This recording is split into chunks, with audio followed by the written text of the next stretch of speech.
हम न्यूटन की गति के प्रथम नियम के बारे में पढ़ेंगे।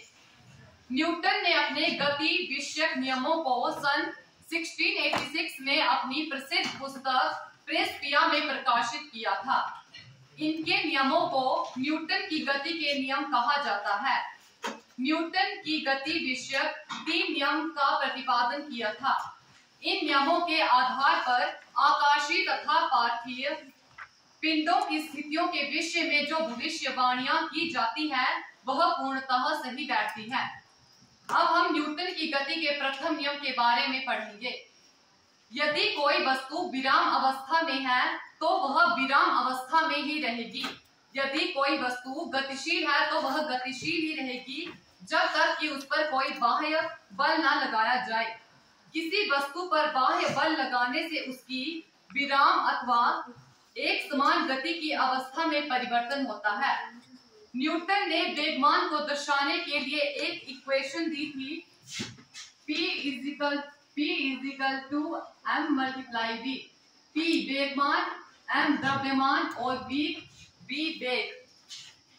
अब हम न्यूटन के प्रथम नियम को 2 एग्जाम्पलों से समझते हैं। यदि कोई वस्तु मेज पर रखी है वह तब तक उसी अवस्था में बनी रहेगी जब तक उस पर बाहर से कोई बल लगाकर उसे वहां से हटा न दिया जाए। दूसरा उदाहरण है, यदि जमीन पर किसी गेंद को किसी वेग से लुढ़का दिया जाए तो वह कुछ दूरी पर रुक जाएगी। गेंद का कुछ दूर जाकर रुकने का कारण है कि जमीन द्वारा गति की विपरीत दिशा में लगने वाला घर्षण बल।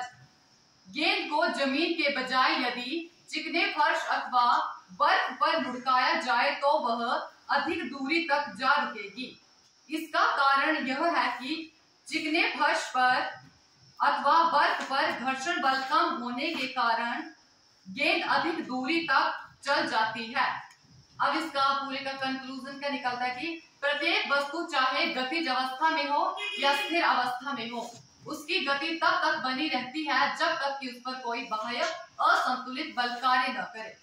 वस्तुओं की इस प्रवृत्ति को कि वह स्वयं अपनी विराम अथवा गति की अवस्था को नहीं बदले जड़त्व कहलाता है। धन्यवाद।